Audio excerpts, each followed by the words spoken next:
Homeschool researcher Dr. Brian D. Ray said, "Many people who encounter homeschool students describe them as unusually respectful." I can't tell you how many times I have seen this to be true in my own life.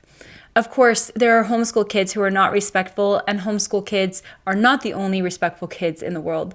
But there is a reason Dr. James Dobson said, "Homeschool children are often polite, respectful, and responsible, traits too often neglected in today's culture." And writer Rebecca Devitt said, "Homeschool children often stand out for their respectful behavior." Why is this? Why is homeschooling increasingly known for producing respectful kids?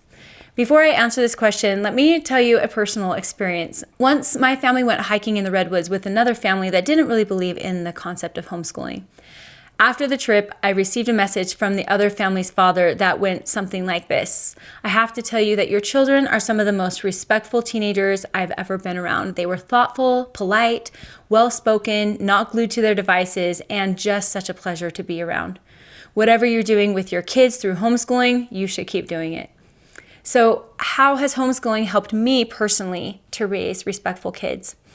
I think one of the biggest blessings is that children learn through modeling. They are hugely influenced by who they spend time with. The amount of time a child spends away from home in a traditional school setting is often 7 to 8 hours a day for 9 to 10 months out of the year.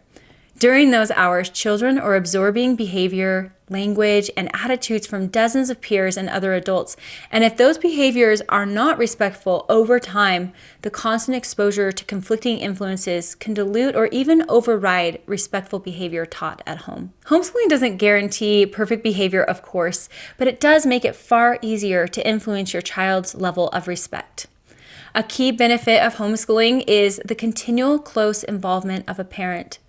This daily proximity gives parents the ability to observe their children's behavior closely and address any signs of disrespect or poor manners the moment they arise. Such correction is immediate and comes from the person who loves the child most. Alongside this, parents naturally model important qualities of respect through everyday routines like conversation, schoolwork, and even household chores. Over time, children absorb these behaviors not just because they're taught, but because they're witnessed and practiced in real life day after day, year after year. Homeschool children also tend to have a lot of opportunities to spend time with other adult role models and spend more time with grandparents and so on. Additionally, parents are better positioned to guide their children's social interactions, ensuring they build friendships with peers who show respectful behavior. When the dominant examples in a child's life are respectful, the child tends to reflect those values in their own lives. Another powerful aspect of homeschooling is the ability to thoughtfully choose what your child reads, not just for academics, but also for personal enjoyment. Rather than relying on pre-selected school lists that may or may not reflect your values, you can intentionally fill your child's reading life with stories that model respectful, kind, and honorable behavior toward parents, siblings, peers, the elderly, and even strangers. Over time, these books shape the way your child thinks and acts. When this kind of reading is repeated year after year, the impact is lasting. It helps develop a heart that not only knows how to act respectfully, but has confidence in doing so. I hope you found this video helpful, and I will see you again soon in another video.